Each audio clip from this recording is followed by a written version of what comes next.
right. Ladies and gentlemen, I'd like to welcome you to the American Fork City Council meeting.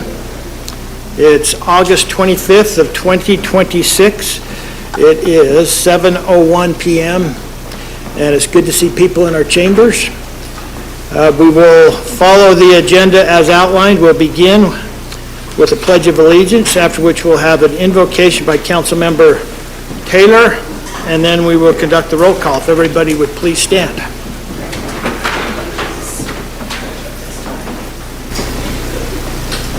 I pledge allegiance to the flag of the United States of America and to the republic for which it stands, one nation under God, indivisible, with liberty and justice for all.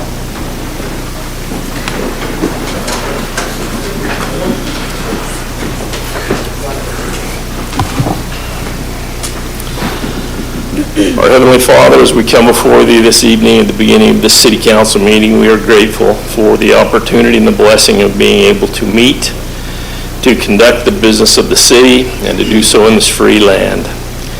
We are grateful, Father in heaven, for all that Thou hast bestowed upon us as a people and as a city and a country. We pray that we will all be mindful of the gifts that we have been given.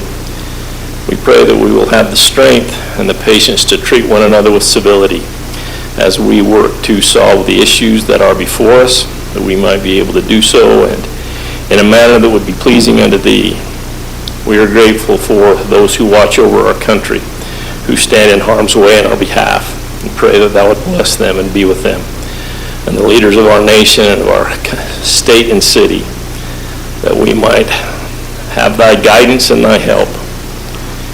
We are thankful, Heavenly Father, for our staff, our public safety officials, and all those who watch over us here in this city, and to take care of the needs that are immediate and important to all of us, and we ask that Thou would bless them.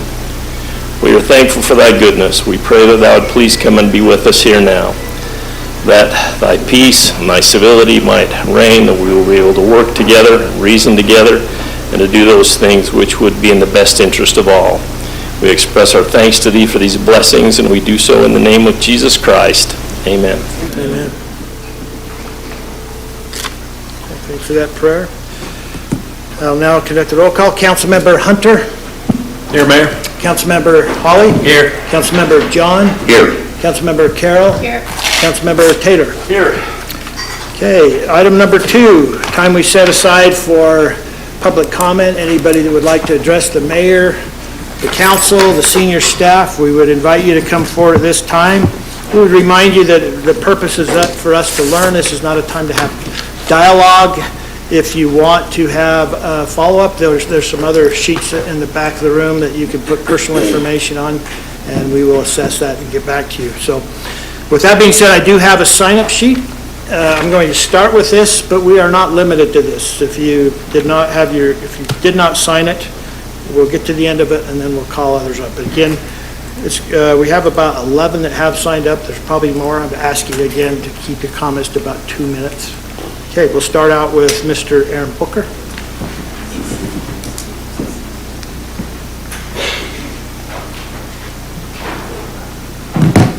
My name is Aaron Booker. I am not a resident of American Fork. I became involved in the issues surrounding American Fork because of the unconstitutional actions by an AFPD officer. However, the more I look into the police department, the more I recognize a much larger systemic problem, one that appears to begin at the very top. Mayor Frost, the last meeting you asked citizens not to applaud or cheer. However, after reviewing footage from prior public meetings, including one from June 9th meeting regarding the city's gymnastic programs, I observed a much larger crowd repeatedly clapping and cheering throughout the meeting, and you said nothing. In response to my email regarding this discrepancy, you stated the following: City Council meetings require reasonable standards of decorum so that everyone has the opportunity to be heard. Those standards apply without regard to the viewpoint being expressed. With that, I have a straightforward question for you. What really is the difference? Citizens' First Amendment rights should not depend on whether their speech is favorable to the city. If applause and cheering are permitted when citizens support the city, but it's discouraged or suppressed when citizens criticize the police department, that creates an unacceptable double standard. The American, or the First Amendment, does not work that way. This is not a courtroom. You are no judge. You are the mayor of this city, whose authority comes from the people that you serve. You are not above us. You are no king. You are a public servant. We expect you to apply the same standard to every citizen, regardless of whether their speech supports the city or criticizes it. That is not an unreasonable expectation. When those in positions of authority begin enforcing their standards based on their personal feelings, rather than established law, it is no surprise when the very same culture of selective enforcement finds its way to your police department. The problems within your police department are not going to disappear until meaningful, effective change is made. And that change starts with recognizing, respecting, and protecting fundamental freedoms of we the people. Therefore, tonight, Mr. Mayor, your request. All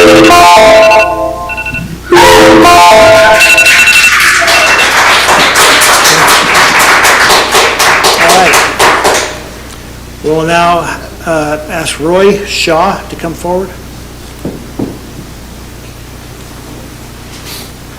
Not expected tonight, is it?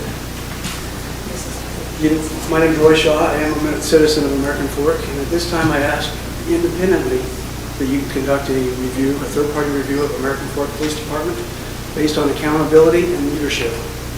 Multiple questionable and controversial encounters have occurred in the past 4 years with AFPD. Those include federal cases, several federal cases, some of them coming up that you've heard in the past couple weeks. Records disputes, police interactions and controversial warrants, search warrants, traffic stops and arrests. Okay, an independent third-party review will help determine all citizens if American Fork has an effective system for identifying, investigating, and disciplining substantial misconduct. Also, whether or not Chief Paula and the department's leadership have appropriately supervised and disciplined officers when complaints or misconduct have been substantiated. This review aims to assess the department's handling of misconduct, leadership effectiveness, and restore public confidence.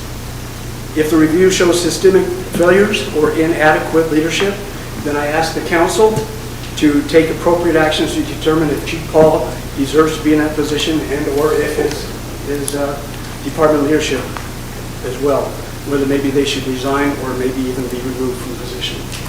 I previously submitted an email request to the City Council. I asked Mr. Hunter to pass basically a copy of that out because I have not received any response to that. I'm also aware that other residents within the city have raised similar requests during these City Council meetings.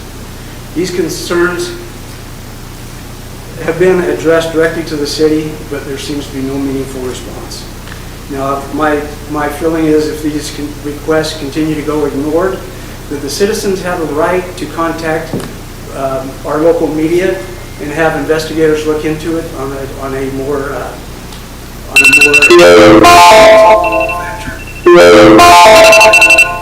underlying facts. Take into consideration. Asking the city to provide information that you can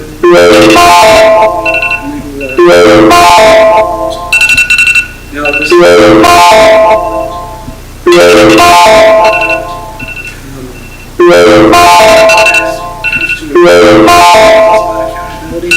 our constitution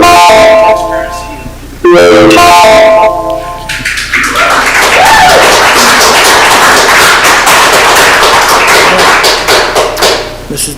Debbie Shaw.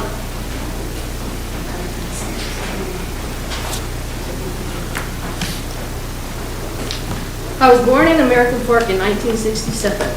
My first home was the Timarena Boat Club, established in 1961 by my father, who had acquired the land and helped create it. He was member number 1. My siblings and I have watched our father dedicate countless hours to American Fork, Utah County, and our state.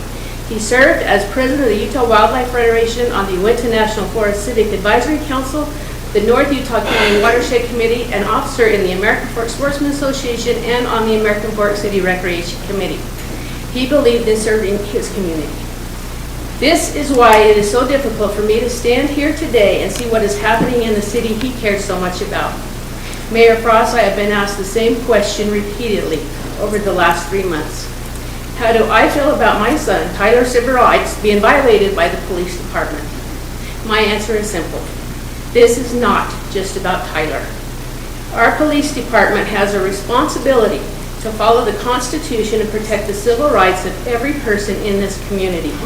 Since Tyler's experience, several residents have shared their own concerns with me. I have also been shown videos and training records that raise serious questions about our police department. These concerns deserve more than assurances. They deserve a fair, transparent, and independent review. Residents deserve to know what will be done to prevent similar incidences. Mayor Frost and Chief Paul, you are the chain of command. Leadership means accountability, even when it is uncomfortable. My father spent several years of his life helping build this community. I am asking you to protect the community he helped build and restore the trust that comes through transparency, accountability, and action. Thank you.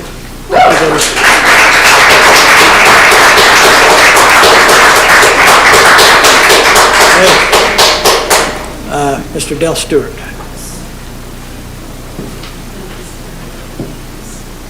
Good evening, Mr. Mayor and members of the City Council. My name is Del Stewart. I really appreciate this opportunity. As you may have read in the document that was forwarded by the City Recorder, families from both American Fork and Lehigh are extremely concerned with the new 35-foot, 11,000 square foot structure under construction at 731 North, 900 West. As you can see from the photos provided, and I have them here if you need them,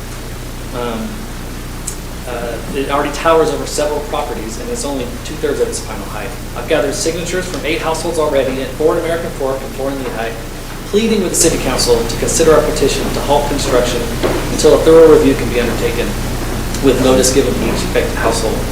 The appeal period originally granted lapsed before construction even began and before any resident or neighbor was even aware of the plan. Aside from the loss of aesthetic beauty, our views, and our access to sunlight, we estimate that several of the homes may lose property and resale values of up to 15 to 20%, let alone the impact to our quality of life, all from a unilateral decision from a neighbor that none of us had any influence over. Furthermore, I've reviewed the minutes, the approved minutes from the April 6, 2026 meeting of the Development Review Committee and found several errors. For one, the parcel that was approved was actually the incorrect parcel. Also, when I called the office yesterday, I'm asked how the rear yard was calculated for compliance with the 25% cap rule. I got an answer of, I don't know, the answer is kind of changed several times. I've been working with Mr. Patrick O'Brien, who's been very helpful and gracious to answer all of my questions, but I think we're still working on a solution for this. So I've submitted to you, I sent it to the recorder again today, what I think should be the side and rear yards, and I think when that is actually taken into effect, the 25% cap rule will clearly be violated. This thing is massive. Mr. Hawley came this afternoon to my backyard and looked at it. It's huge. So in attendance tonight are some of the affected family members from American Fork. We ask you to consider our plight. The construction has only gone on for 2 days, so there's still time to act. As my wife always says, it's never too late to do the right thing. Thank you.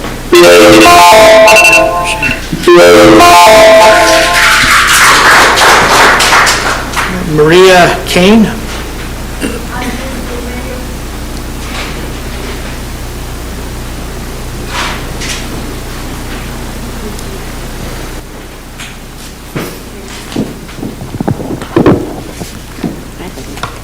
Dear Mayor and dear City Council, it's a pleasure for me. I am here. I originally live in Linden, Utah, and I'm in Linden, Noha Library. I know come here, bunch of libraries everywhere, right? But Springville, Oren, Provo, this is the best city for me. I don't want to play complaints with the city. I feel peace, I feel God in this city. And this is not Salt Lake, this is not Provo, this is not Springville, this is not Oren. All cities is nice, people very beautiful, right? I love the people. But the reason why I'm here is because I use the library, your library to the city. And the printers, when I document papers, no give me a receipt back. And when I asked him for the receipt, the library lady said, no receipt. And the machines not give me receipt. I very honest to the government federal, because I'm Mexican lady, I came into America, not an American citizen. And I ran for mayor in Bina, Utah in 2023. I know what the city is needed. Your city live in Aspen. Your citizens live in this area need gratitude to you because this is the best city for me. Well, Linden is the best city too, right? Because I live there. But the question is, I came here for say, is possible buy something machines for when I pay, can I receive back? Because I need that. I need areas to the government. When I have receipt, I provide how much I pay, and I think it is allowed to the state, the local, everybody need pay taxes. When asking for receipt, in cooperation for the government.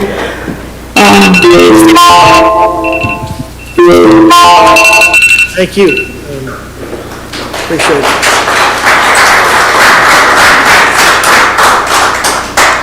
Okay, Mr. Devin Goodwin. Hello. I'm here to wonder if you guys were ever going to decide if you were going to build an RC park in any of your guys' one of your many parks that you guys have in American Fork. I am with a Facebook group that has over 1,000 members. A couple of the other local cities have RC parks for radio-controlled RC cars. West Valley has one, Lehigh's building one, and I was just wondering if you guys were going to put one of those in the works for Art-I Park or JC Ball Park or anything like that. So. Not aware of any, but we have a committee. Okay. Councilman Taylor is chair of that committee. Sweet. He's a part of that. Okay, I will get in touch with you. Thank you. Mr. Devin. All right, Daniel Soroka. Daniel?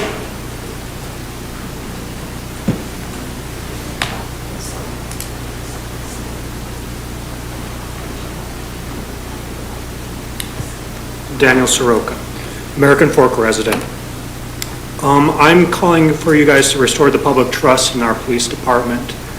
The actions have left a stain on our public trust with our police department, and that's not going to go away through inaction. That's not going to go away through waiting. We're here, we're not going away. We're going to stay here. We're going to keep coming until something happens, until you guys do something. So do something. You guys have to take action and do something. If that's through resetting the code, putting in a new body cam, starting a resident review board, there needs to be change. This doesn't go away. This isn't cleaned up. The stain on our public trust, this is an historic event. Nothing like this has ever happened in the history of the United States, essentially. And you guys are the head of that. You guys are the figures, and you have the power to make change and to do something about it.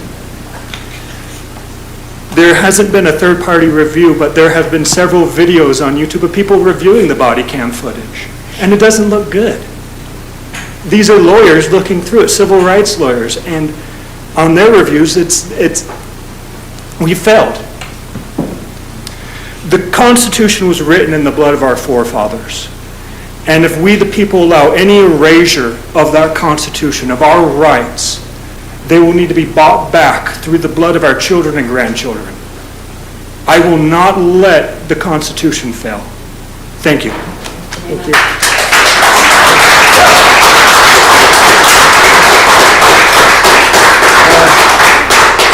John Chamberlain? Jan, I'm sorry. Thank you, City Council, and thank you, Mayor. My name is Jan Chamberlain, and I am a member of the No Ice in Utah County Coalition. We are a month old about today. So I would love to meet with you and have some open dialogue, and I'm not sure how to set that up. So you mentioned there's some paper you could sign. Can I find out after the meeting? Yeah, it's personal information. Okay. Yeah. All right, so I'll be talking to you. Hand it to Stephanie there. Oh, she's got I'll it. talk to you. Okay, great. So I would love, and we would love to see our community remain safe, and for all people that reside in American Fork to be safe from danger. I'm all for following the due process of the law. If someone comes to our country and they're a criminal, and we use the due process of the law and the vetted and they're a criminal, I'm all for them being deported. If they are an innocent person coming here trying to seek a better life and escape danger in their own land, I want them to have the opportunity to live here and have a better life and help them to do that. That's 1 minute. So I'm going to read this quote here, and it says, "City council members and local police can enact ICE-free zone ordinances and non-cooperation policies to restrict federal immigration agents from using municipal properties or local law enforcement resources." And then there's a bunch of stuff. I'm going to do some more reading, maybe make copies so we can all look at it. I'm sure there are different feelings on this topic. It's a hot topic. I would like to view it as a humanitarian topic rather than as a political topic. And so I'm going to be signing that list and getting in touch. So thank you very much. As a mother, as a grandmother, as a person who's taught voice for 40 years, and has also worked as a teacher's aide in the schools and has loved it with all her heart, I want to see all of our children be safe. Thank you very much. Thank you, Jen. Yes, thank you.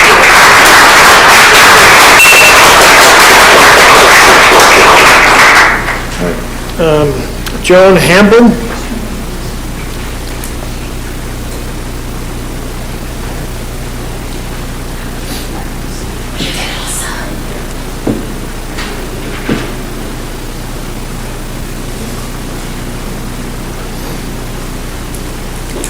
Mayor Frost and City Council.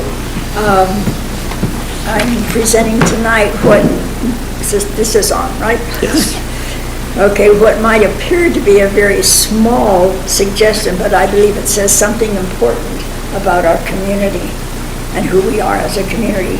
Each Christmas season, American Fork beautifully decorates Main Street and gathers families together to celebrate Christmas. Yet one of the most prominent illuminated greetings across Main Street reads Seasons Greetings. And so I respectfully submit that it be replaced with Merry Christmas. It's not a proposal to diminish anyone else's beliefs, traditions, or place in our community. It's simply a proposal to call Christmas, Christmas. American Fork was built in large measure by people whose lives, families, and community traditions were probably profoundly influenced by Christian faith. Generations of American Fork families have celebrated December 25th as the birth of Jesus Christ. Whatever an individual resident's religious affiliation is today, Christmas remains a defining part of our city's history, culture, music, family traditions, and charitable giving and community life. There's a meaningful difference between the two expressions. Seasons greetings describes a time of year. Merry Christmas identifies the occasion we are actually celebrating. Spanish Fork provides a beautiful example. Its illuminated Main Street greeting simply and warmly says, Merry Christmas. It's welcoming, traditional, and instantly recognizable.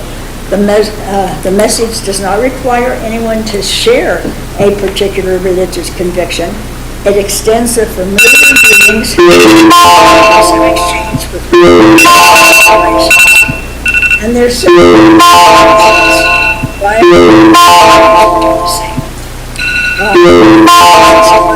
authentic, embarrassed by the religious a community can respect people of every faith and of no faith while still acknowledging its own history and traditions. Second, it's culturally honest. The lights, Christmas trees, Santa Claus, Christmas music, gift giving, and December festivities exist because it's Christmas.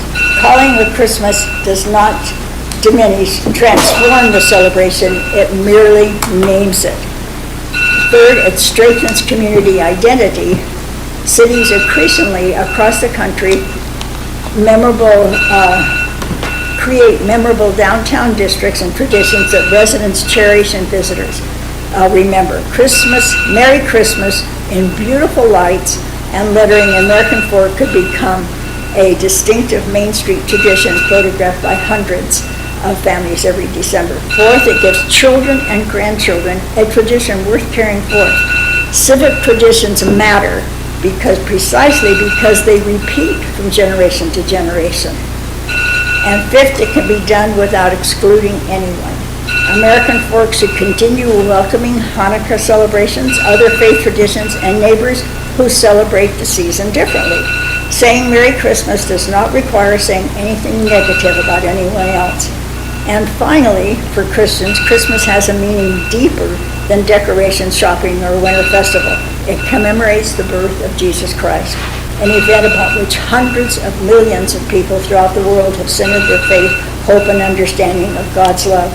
So I therefore respectfully ask the mayor and the city council to consider replacing the existing season's greetings with Main Street lighting with a beautiful new commercial-grade LED display reading Merry Christmas. Done beautifully, it could become one of the most photographed and beloved Christmas landmarks in Utah County. Doesn't need to be an expensive undertaking, particularly when compared with the lasting value of a display that can be used for many Christmas seasons. American Fork has every reason to be welcoming to everyone, and American Fork also has every reason to remember who we are. At Christmas, we should be willing to simply warmly and joyfully say Merry Christmas. And I know that there will be a cost to that, and I think if one of your staff members can work with us in the community, we can help to raise that. And I'd like to present the petitions that we have signed. Joan, I'll have you leave them with a recorder. Does that mean that my time was up? I didn't know that before. I'm sorry, I just thought it was somebody's telephone all this time. I'll have you leave that with the recorder. if you wouldn't mind. So thank you for your time. Thank you very much. And I'll give you a copy also, I guess, with them, the letter. Right here.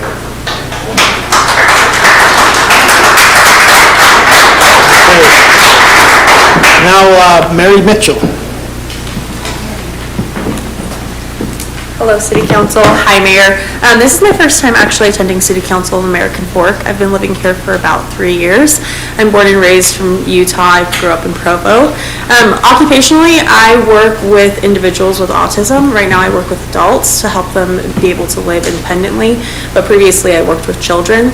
And I promise I'll loop that in later, but I just wanted to say that I am so proud and so happy to be among so many citizens who are calling for what is right and what is just, which is an internal review of the police force in American Fork City. I think it is disheartening to see so many wonderful citizens come to a genuine emotion and care and concern for their neighbors and see you truly just not react at all, right? I think that this is an opportunity for you to build trust in your community. I think it's very clear that as public servants, as people who work off our tax-paying dollars for our communities, that your community is telling you they're not pleased, right? They haven't found what you've done to be effective, helpful, or actually what the community needs. So I would encourage you to consider, while you are looking at what you can do to help build the community's trust in the police force, to consider our most vulnerable populations. I would not be surprised if you guys were aware that is often people who are marginalized in many different ways, who are our greatest victims to police brutality, to government brutality, or an oversight. Specifically today, I want to talk about our immigrant communities.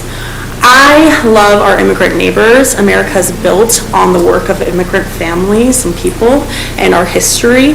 And if you're aware, in July of last year, there was a 287G agreement signed through the Utah County Commissioners, which essentially allows the cities of Utah to cooperate with the county agreement, which allows them to cooperate with ICE.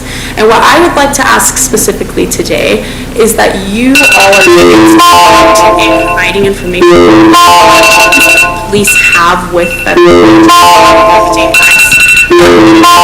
deportation or detention. In that meeting, environment when it was highly opposed by the public, many people showed out and showed their concerns, talked about how this could lead to racial profiling, how this could lead to people being afraid to call the police. One thing that was promised was a high level of transparency and records kept on the interactions that were had. We haven't seen that, right? And I know that this is just American Fork City, so I'm asking you directly to please show us that, right? Provide that information, provide that level of transparency. I don't think it will only keep our immigrant neighbors safe, I also think it could help rebuild some trust in the police force, which the community clearly does not have right now. Thank you for your time.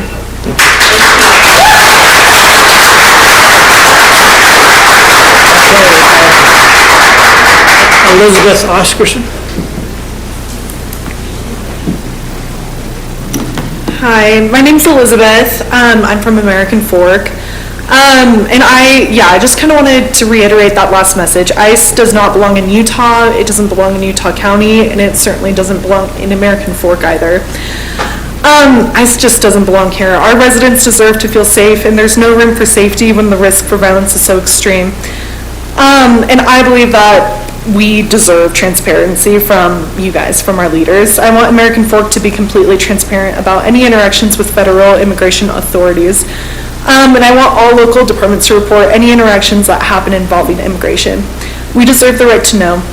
No ICE in American Fork. Thank you. Yes.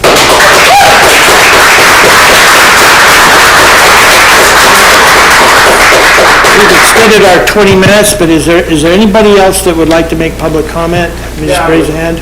Hold on, just a minute. So I'm just going to ask you to make sure we keep it brief so we can get on, so if you'd state your name for the public. 2 minutes, right? Correct. Andrea Donito. This is my very first time doing anything like this in my 93 years. So feel free to correct me anytime I need it. Okay, the courage to get up is, I don't know what I'm doing. that, so. Okay, so, I understand that we are going through what they call,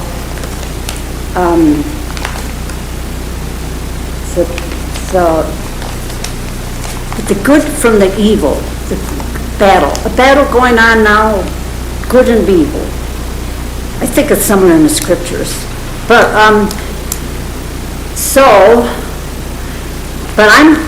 I'm from upstate New York, but I've been here for long enough to know what's going on. So, what I'm trying to figure out is,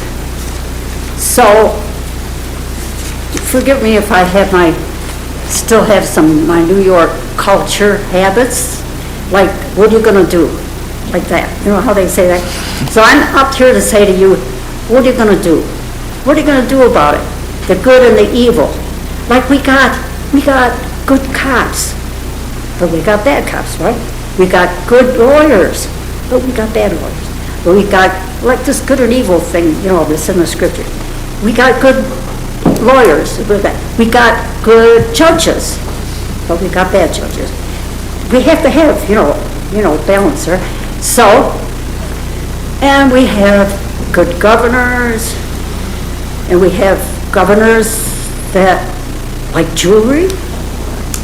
So they have ankle bracelets. Yeah, I don't know. What are you going to do? Workers would say, what are you going to do? I don't know. That's why I guess I'm here to find out, to ask you guys, well, you people, what are you going to do? Well, I have one question. I know that the children, they can't do anything. I know they're not able, unfortunately, they can't do a thing, because why? They're all tied up doing their own problems, right? So it can't depend on the children. I think we should be here to protect them, but anyway, so now, I'm trying to figure out what I thought about what are you gonna do? What are you gonna do? I mean, we figured, back in upstate New York, we go, oh, it's by, Palmyra where I grew up. Yeah, so I'm going, with the children all tied up, when they can't do nothing, is it gonna be up to all of us? If it's gonna be all up to us, where are we? Where are we? Okay, I see a lot of people here tonight, but I didn't last time. So where is everybody? Are we gonna be in this battle of good and evil? Or are we gonna hope that the children might grow up, if they can, and do something about it? I don't know. So what are you gonna do? That's my question. Thank you. Thank you.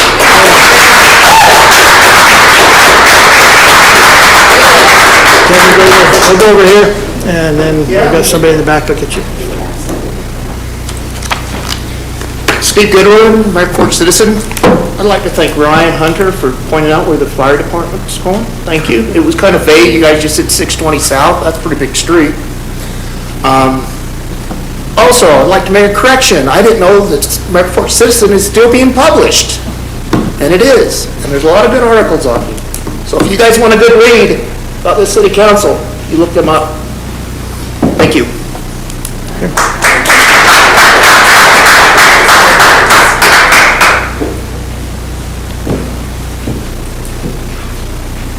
I hope I'm welcome to speak.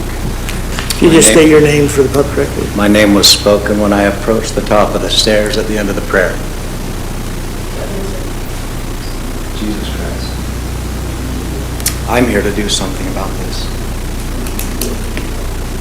My constitutional rights were transgressed in this city. My wife, her constitutional rights were transgressed in this city while I told them plainly from my mouth that they took what was mine, what God gave me, what I am here to protect for the least among us. Do you hear me?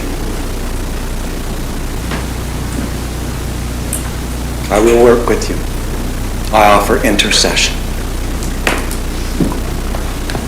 Reach out to me. Legally, you can find me under Gregory J. Titus. Thank you.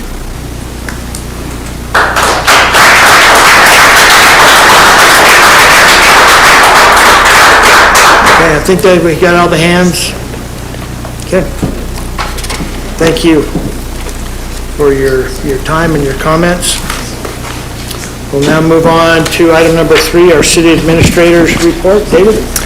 I have nothing to report tonight. Thank you, Mayor. Thank you, David. Okay, we'll now move on to council reports. We'll start with Councilmember Hunter. Nothing to report today, Mayor. All right, Councilmember Hawley. I don't really have anything, I just want to say a quick thank you to residents, people of the community who bring issues to us. I'm always really grateful. Like when Mr. Stewart reached out and just brought that issue to us, I'm always appreciative. We can't know everything. We can't be at every place, so I just appreciate people who come here or reach out via email. And I just always encourage residents to say, hey, this is something I've noticed, and continue to do that. So that's all I have, Mayor. Thank you. Councilmember John? I have nothing to report, Mayor. Okay. Councilmember Carroll? Yeah, I have nothing to report tonight. Councilmember Taylor? Yes, just want to let the council know that the yearly annual presentation from Fox Hollow to Lehigh, Pleasant Grove, and American Fork will be the 24th of September, I believe. That should be the fourth Thursday in the month. That will take place at 6 o'clock, and they will go through all of the items that we typically go through, talk about what's happened in the past year, the different things that have been going on, and so that will be, is that the 24th, is that correct? So that will be the 24th of September at 6 p.m. at Fox Hollow. I also want to make mention that this Friday is the City Cup for Fox Hollow, where American Fork, Lehigh, and Pleasant Grove all play against one another, so we'll be fielding teams, so those of you who want to play should let us know. And that is all I have to report, Mayor. Okay, thanks for that report. Mayor has nothing to report tonight, so we'll move on to the common consent agenda, consisting of the 4 items are minutes, and have any noted changes for the minutes, Stephanie? Any questions on the common consent agenda? Mayor, I move we approve the common consent agenda as presented. Okay. A motion by Councilmember John, second by Councilmember Taylor. Any discussion on this motion? Okay, I'll call for a vote. Councilmember Carroll? Aye. Councilmember Hunter? Aye. Councilmember John? Aye. Councilmember Holly? Aye. Councilmember Taylor? Aye. Okay, item number 1, review and action on a resolution setting the 2026 tax rate for fiscal year ending June 30th, 2027. This is, we've had a public hearing, was it last week? Seems, yeah, 2 weeks ago. And here we are. Thank you, Anna. If you'll just kind of give us a summary and go forward. Thank you, Mayor and Council. Just a summary, on June 23rd, the City Council adopted a fiscal year 26-27 interim budget. This budget included a proposed property tax increase of $2.78 a month for an average residence, or 8.7% per year. This increase required a truth and taxation hearing, which we held on August 11th. I am required by state legislation to read the property impact tax schedule, which includes the increase of $660,000 of property tax revenue. This is approximately $33 per year for the average resident, 8.48%, and will be used for partial staffing of a new fire station. In addition, after the interim budget was adopted on June 23rd, the city was able to realize savings in the city's insurance premium of approximately $100,000. This insurance savings occurred after the adoption of the interim budget and allows the council to reduce the proposed tax increase while maintaining the planned fire staffing. This reduction will result in an impact to a residential property tax bill in the amount of about $202.40 per month, or 7.4 annually. The City Council has the option to additionally reduce the property proposed tax increase. Economic development was brought up in several council meetings with public comment and addressed by some council members. So we have several motions, suggested motions in front of you. This is the City Council's budget, so we're open to additional changes. Any increase not that's different from the proposed tax increase will require a budget amendment from other line items in the budget in order to fully staff the fire station. And if you have any questions on specific items, I'm open to any questions you have. All right. Council, what do you think? I mentioned at the first meeting that I was not for the tax increase, just based on everything that was going forward. I'm also not blind enough to believe that we can go on with all of the increased costs all around us and continue to be able to provide the city services that are required of us, particularly with public safety and different things. I know there are perhaps ways that we can look at our budgeting going forward that may change and facilitate that. But I don't know how we go on. We go on without, we had the truth and taxation in 2021, where residents there said, hey, small changes would be better than these big jumps. That was the first one since 2008, and we haven't had one since. I'm not in love with it, but I am more in favor of the reduced, where we would have a 5.7% increase, which would amount to less than $2 a month for residents, us included. That's where I tend to lean tonight. I don't think we can go without. We can't dip into our reserves to be able to do this. And so I'm not comfortable, but I'm okay with that reduction from the original of 8.7 to 3% reduction to a 5.7. That's where I stand, and that's probably where I would be voting this evening, so. Mayor? I think I'm along the lines of Councilmember Taylor. I'm not in favor of pulling it out of reserves as we got presented to us last month. Our bond rate allowed us, and our timing allows us to save a lot of money if we waited till now to pull a bond. Our bond rating is about as good as we can get it. It's AA1. If we was to pull a continuing use out of reserves, that's going to affect our bond rate. And not that we have any plans for any additional bonds, but that bond rate is really important to our city and could affect the rates, the residents down the road in the terms of millions and millions of dollars. So I'm leaning toward that reduced operational amendment number B, where I think, congratulations, Anna and David, you guys have done as good as you could. You went back, you pulled it out. I still think we need some economic development money, because again, that drives our tax rate, our taxes, our sales taxes, and I think that's really important. So we're not taking it all away, we're leaving some in that pot, so I'm leaning toward that option also.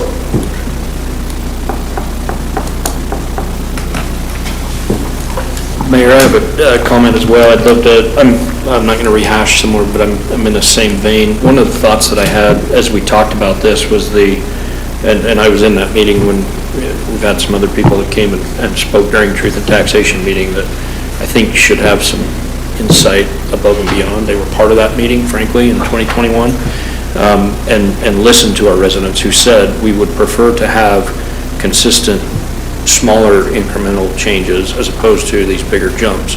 This, to me, feels like it's consistent with that request. And I guess that's one of the thoughts that I have is I would love to see us implement some sort of, one of the reasons it's only this much this year is because we're paying for things out of reserves. We found other monies. If we're depleting, or not depleting, if we're taking out of reserves, I'd love to see us build in a strategy to where we're paying back into that with these smaller incremental things so that we don't feel like we're needing to always or never touch reserves. We have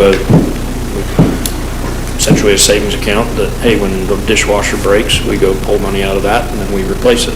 Similar kind of a thing in my mind here. We have the opportunity to use those funds that are cash, but then I'd love to see in future years' budgets some sort of a replacement metric that allows us to say, okay, hey, we borrowed from ourselves, we used that money, and now here's our strategy to repay that over the next 2 or 3 years. And so I love that we're coming up with this strategy. I would just love, maybe we can build that in as we talk and come up with a way, okay, how are we replenishing some of these reserves that we're using to make some of these. I am not in favor of capital reserves paying for vehicles. I would not be in favor of that. But in the event that we got to buy we're paying for a fire station rebuild, right? Some of that stuff, right? And it's like, hey, we're covering those costs up front. Great, how are we paying ourselves back? So we do every year have that ability to do that. And that to me is where a consistent annual or pegging the rate has been brought up before I was on here. Heidi Rodeback is who I learned that from. I don't need to give her more credit than she deserves or not, but I'm just saying that's who taught me that. And I think there's at least some validity to the idea that, hey, how are we paying ourselves back? And that is that incremental step, whether it's 50 cents a year, whether it's $1 a year. I worry that we certainly don't want to become just expecting that every year we're going to have this automatic increase in dollars. But in this instance, we are using our reserves that we've been good to save. Great, how are we paying ourselves back?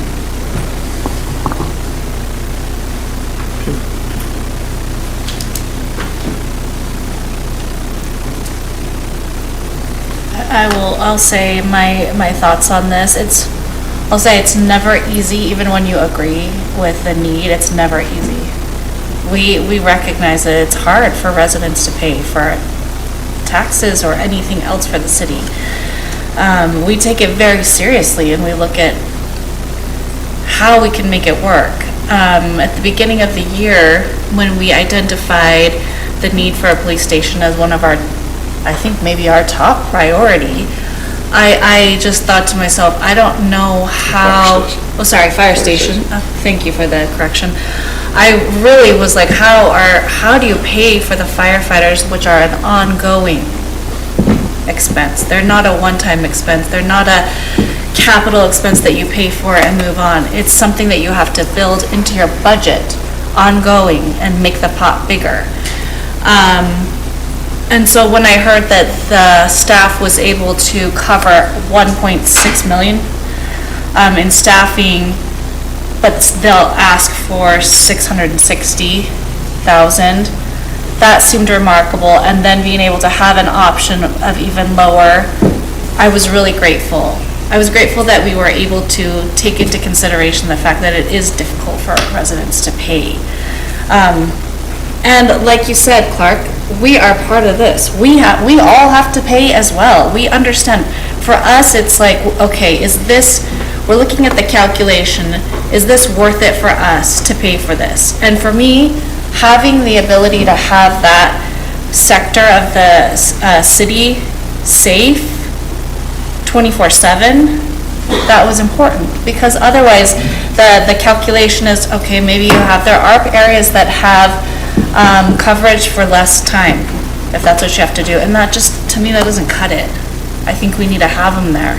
We need to have them be there.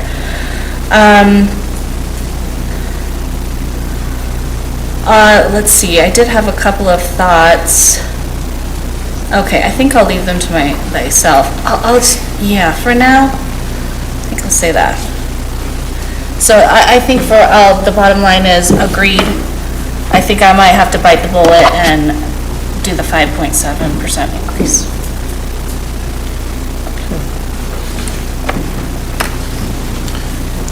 Any other comments? I think maybe I have a question more than a comment. So for option C, we're talking about using reserves, because when we sat down and had the conversation, we talked about delaying some capital projects around playgrounds and lease purchases.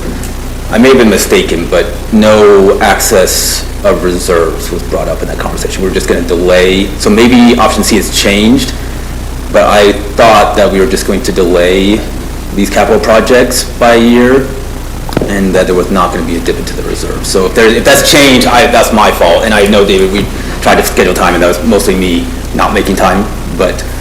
Yeah, I can clarify that if Sure. needed. So the items that we discussed was the playground, $120,000.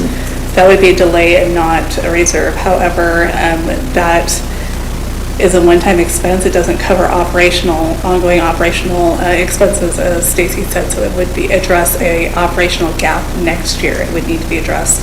The other items were lease replacements with vehicle purchases. Those leases are coming up this year. There's 5 vehicles. We will need to replace those, either extend the lease, which we would recommend not doing, but in lieu, we would purchase the vehicles. That would come out of reserves. And that's about $345,000, up to $345,000 for 5 vehicles. So that, again, does not solve the operational deficit. It would need to be addressed next year. We have, I believe, a couple dozen leases that we need to replace over several years, and so we'll have that issue again next year. So Tim, I think maybe where that was coming from was, I brought that up to David and a couple of you the night we had that meeting where I said I would not be voting for a tax increase. And I think I brought that up to David saying, could we go into a reserve one time to be able to put us in the position to be able to go ahead with the fire station and adjust our budgets going forward to be able to do that. So that was my thought. That was just a quick thought as I sat here without fully, digging into that solution. So that probably is where that came from. That's the idea that I talked to David about. I probably mentioned that to you then as well, so. No, that's fine. That was initially where I was going. I think, all right. I'll just say, I think I've been very clear with my position, and my position hasn't changed. I'm going to vote no for a tax increase this year, simply for the purpose of, it's just, we're getting hammered. Residents are getting hammered, and I understand, and I very much respect all of your opinions, and I know most of y'all have been here much longer than me. I came up with many different options, and not all of them were great maybe, but none of them were implemented. I didn't like the messaging around this tax increase about what it was funding, and we talked about that multiple times. So that's another issue I have. And I think that if we do have to dig into reserves, something I brought up during the work session last week around the rec center update, is that if we decide with the moving around the weights to not do that, then that could potentially save $600,000. And so we could use that instead. So anyway, I'm going to be voting no for a tax increase. I've mentioned it many times. I was just looking at one simple thing. The AF City utility bill that we pay every month, for me, that when I moved here it was about $100, and even as recently as 2 years ago, it was $110, and now it's $130.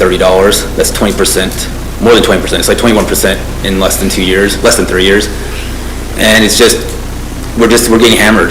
And so I can't, in good conscience, vote for a tax increase. So, as I said, I've heard all of y'all, and I definitely respect everybody's opinion, and maybe I'm wrong, but I just, and I've also talked about this too, this is maybe my final point, is that I know that lots of people want smaller tax increases, more consistent, like yearly, and to be honest, it's better financially for residents, for homes, to not do consistent ones. If you're good about investing your money, you can actually get a better return by doing less consistent tax increases. If you invest your money, the money that you would be paying more in taxes every year, if you invested that, you could get more money, and you'd actually have more money in your pocket at the end of the day.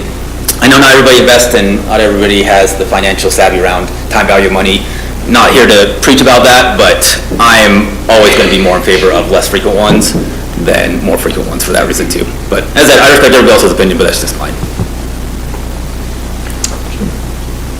I would just make one more comment. The reason I brought that up is that the comment earlier about some of the public comment that was made last time during the truth and taxation was that we should have been doing that. Had we done that, had those council members who spoke during that truth and taxation, former council members, implemented even a 0.5% increase, we would be at a 0% increase this year. That's less than 6% since 2021, right? And so all I'm saying is that those are much more, if I'm literally living paycheck to paycheck, I don't have the money to invest and wait for time value of money. I'm literally living on the increase that I get in an annual scenario, or that I can save. I'm not investing it. And so if that's the individuals that we're trying to protect, then for me, that's where it does make sense. In my opinion, the risk with doing consistent every time is that we become complacent to the value that we are taking in every year, and the increase that it means, and the sacrifice that it means to be able to have that on an annual basis. But that was absolutely loud and clear the last time we had this by those who literally are living paycheck to paycheck, that are not in a position, at least my presumption of those that were speaking and the way they were describing their situation, is that they didn't have that ability to make an investment, to see the benefit of holding on to my own money till then. So, that's all I'm just... No, that's fine, I guess, but then they wouldn't have money to pay the taxes. So if they get $120 a year, a week, or whatever, and we increase taxes by $1, then they have to have $121. So if we don't, so they either have $121 or they don't, and they can't pay taxes. So either way, they don't have money. So if they have $120 and we raise taxes by $1, so they either have money to pay the taxes, which could be invested, or they don't and they can't pay taxes. So anyway, Mayor, one more, real quick. This is not, like Councilmember Carroll said, this wasn't easy. That's why I'm grateful for Anna and David for really digging in and give us the option.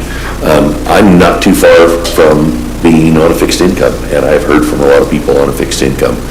And it's been overwhelmingly the same thing. Please don't do great big ones. Please don't wait, and then stick us with big ones. So Ryan, I hear that loud and clear, and that's what I heard. And they were, at least that talked to me, were outweighed by the ones that said absolutely not. I wish there was another way with inflation is hitting us as a city also.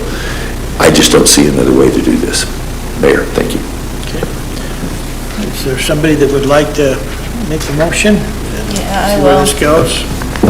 I move to adopt a resolution determining the tax rate for the 2026 tax year and levying taxes upon all real and personal property within the American Fork City, Utah, increasing the fiscal 2026-2027 general fund property tax revenue by $435,000 or 5.7% and setting the tax rate at .001475 and amending the fiscal year 2026-2027 budget to decrease operational expenditures as discussed in option B in order to increase fire department personnel expense by $225,000. You have a motion by Councilmember Carroll? Second. Second by Councilmember John. Any discussion on the motion? Call for a vote. Councilmember Holly? Nay. Councilmember Hunter? Aye. Councilmember Carroll? Aye. Councilmember John? Aye. Councilmember Taylor? Aye. Item number 2 is review and action on a resolution adopting the fiscal year ending June 30, 2027 city budget. Budgets. Hey, Mayor, thank you. So again, this is contingent on the property tax rate increase that you just passed, and so there'll be a little bit of changes. It would be the revised property tax rate motion, suggested motion. Just as a background and some context, the city held a public hearing on June 9th, and an interim budget was adopted on June 23rd. The Truth in Taxation, again, the public hearing was held on August 11th, as required by state legislation. Following the completion of the public hearing process, the City Council is being asked to consider the adoption of the fiscal year 27 annual budget, which we are required to adopt by August 31st. This budget will establish the authorized revenues and expenditures for this upcoming fiscal year. The suggested motion would be to adjust the budget as reflected by the adopted property tax rate. On public record, this would be a reduction of general insurance premiums of $100,000 and economic development of $125,000, which will be reallocated to fire appropriations of a total of $225,000. Mayor, I'd move to approve a resolution adopting the American Fork City budget for the fiscal year beginning July 1st, 2026 and ending June 30th, 2027 with adjustments as reflected by the adopted property tax rate. Second. We have a motion by Councilmember Hunter, second by Councilmember Taylor. Any discussion on the motion? Okay, I'll call for a vote. Councilmember John? Aye. Councilmember Holly? Aye. Councilmember Taylor? Aye. Councilmember Hunter? Aye. Councilmember Carroll? Aye. Okay, well, you know what started in February ends tonight, as far as just that process of the budgeting. It's really the most important thing we do. It sets, it just kind of sets priorities. They can be everything from, I mean, anything that touches our citizens is going to be set forth in the budget for the most part. So thank you for your tireless time, Anna. David, I know that you guys, the hours, that maybe the hundreds of hours that are spent, department heads, working with your people. I thank you. I will remind you, in about 5 months, we'll start on the next budget. So it's what we do, so thank you very much. No, Okay. Mayor, at the Utah League of Cities and Towns conference in April that we went to, I snagged a hat that said, "I survived budget season," and I was gonna give it to Anna when we're finished. I'm still gonna give it to you, but now I've had to wait so long that I almost felt cruel, like I was actually making fun of it, but actually it was supposed to be a sincere, like, I survived some budget season, and you maybe need it now. Now you need that hat, so. Okay, all right. Item number 3, a review and action on the CDBG subrecipient agreement for American Fork City culinary water line improvements. This is the CDBG Phase 11 King Street. Any questions?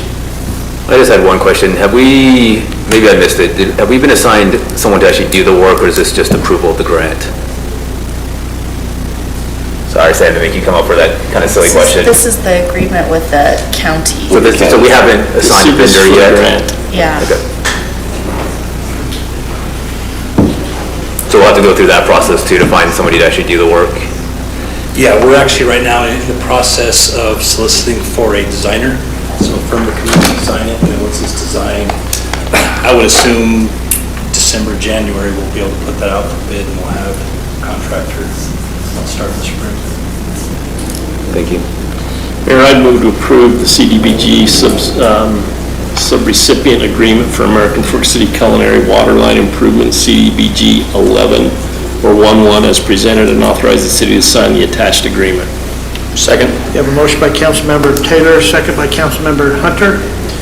Any discussion on the motion? One of the most beloved cities in one of the most beloved streets in the city. Okay, Councilmember Hunter. Aye. Councilmember Holly. Aye. Councilmember Taylor. Aye. Councilmember Carroll. Aye. Councilmember John. Aye. Item number 4 is a review and action on a pioneering agreement with A1 LLC for system improvements associated with the Edgewater and the Yard subdivisions. This was tabled. It's back to us today. I guess, once again, my question is, did these changes make everybody happy, specifically the Allred family? The contract negotiation was with AFU. I can let Sam speak to any conversations that he had with the Allred family. I mean, they're not here, so I guess maybe they are satisfied. But I mean, I think that was the main reason, right? Is just to make sure that they were satisfied, and so. Well, has anything changed from the Yeah, previous? what we had to do to the agreement was just add some clarity on building permits and things like that, to see when a benefited property would have to, what's the term I want to use for that? Benefited property would have to reimburse the agreement for bullets. So that's essentially what it was, because they didn't want to have to come in and get a building permit to put on solar panels, to only have to go ahead and pay the $90,000 or whatever it is. So they wanted to have that clarification, so we just went through that and added that so the improvements would meet that, so. And it was a worthwhile discussion to have, because I think the improvements to the master pioneering agreement that we have put in this agreement are actually going to be very helpful for the benefited parcels in the future, as well as the city to administer these reimbursement agreements. So it was time well spent, I think. Mayor, I'd move to approve the Pioneer Agreement with AFEW, AFEW 1 LLC for system improvements along the Edgewater North and the Yard projects. Okay, I have a motion by Councilmember Taylor. Second. Second by Councilmember John. Any discussion on the motion? Okay, I'll call for a vote. Councilmember Carroll. Aye. Councilmember Taylor. Aye. Councilmember John. Aye. Councilmember Hunter. Aye. Councilmember Holly. Aye. Okay, item number 5 is review and action on approval to move forward with improvements at the American Fork City Cemetery. This was, brought this forth after our work session. Thought it was a very productive session. Thanks for coming up, Derek. If you have any questions, we'll bring you up, but Mayor, I move to approve moving forward with the improvements at the American Fork Cemetery as proposed, creating 800 traditional burial spaces, 320 cremation niche spaces, and 400 ossuary cremation spaces. Did I do that right, Derek? Is that ossuary cremation spaces?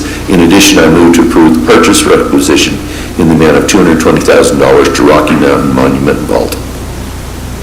Okay, a motion by Councilmember John, Second. second by Councilmember Taylor. Any discussion on the motion?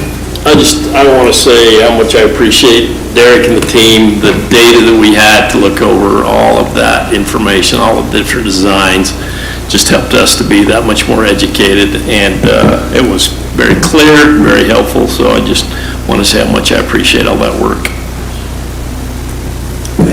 All right, I'll call for a vote. Councilmember Holly. Aye. Councilmember Carroll. Aye. Councilmember Hunter. Aye. Councilmember Taylor. Aye. Councilmember John. Aye. Okay, item number 6 is a review and action on approval of the real estate exchange agreement with MBFF Property LLC, Harborview Development LLC, Rammel Perspective LLC, Ruskin LLC, NPF Investments LLC, and Walking the Wire LLCs for Lake Shore Drive.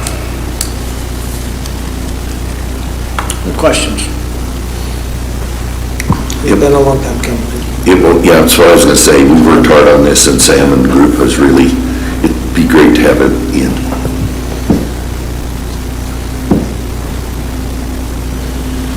Well, Mayor, I'll move to, go for the trifecta. I move to approve the real estate exchange agreement with NBFF Property LLC, Harborview Development LLC, Rommel Prospective LLC, Ruskin LLC, NPF Investments LLC, and Walking the Wire LLC for the Lake Shore Drive. Okay, I have a motion by Councilmember Taylor, Second. second by Councilmember John. Any discussion on the motion? Okay, I'll call for a vote. Councilmember Holly, Aye. Councilmember John, Aye. Councilmember Taylor, Aye. Councilmember Hunter, Aye. Councilmember Carroll. Aye. Item number 7 is a review and action on a resolution approving the disposition of lost or mislaid property or seized property. Mayor, I move to adopt the resolution authorizing the disposition of lost or mislaid property or seized property. I have a motion by Councilmember Holly, I'll second. second by Councilmember Carroll. Any discussion on the motion? Call for a vote. Councilmember Hunter, Aye. Councilmember John, Aye. Councilmember Carroll, Aye. Councilmember Holly, Aye. Councilmember Taylor. Aye. Item number 8 is review and action on a resolution appointing myself to the Utah Lake Authority Governing Board. Mayor, I'd move to adopt a resolution approving the appointment of Mayor Frost to the Utah Lake Authority Governing Board. Second. I have a motion by Councilmember Taylor, second by Councilmember John. And it's about time. It's Goshen kind of dropped off, and this was a name brought through the COG, so all the mayors of Utah County sent appointments to that, and they elected American Fork City. Yeah, thank goodness. Yeah. My goodness. Okay, I will call for a vote. Councilmember John, Aye. Councilmember Taylor, Aye. Councilmember Hunter, Aye. Councilmember Holly, Aye. Councilmember Carroll. Aye. Item number 9 is consideration and action on entering into a closed session to discuss A, the sale, purchase, and/or lease of real property, B, pending or reasonable imminent litigation, and C, the professional character or competence of an individual as described in Utah State Code 52-4-204 and 52-4-205. So moved. Second. I have a motion by Councilmember Hunter and a second by Councilmember John. I'll call for a roll call vote. Councilmember John, Aye. Councilmember Taylor, Aye. Councilmember Hunter, Aye. Councilmember Holly, Aye. Councilmember Carroll. Aye. All right, just so you know, we're going to meet downstairs in a closed session. When we are done with that closed session, we'll actually come out into reconvening this meeting, and we will close it from downstairs. So, thank you for being here tonight. Actually,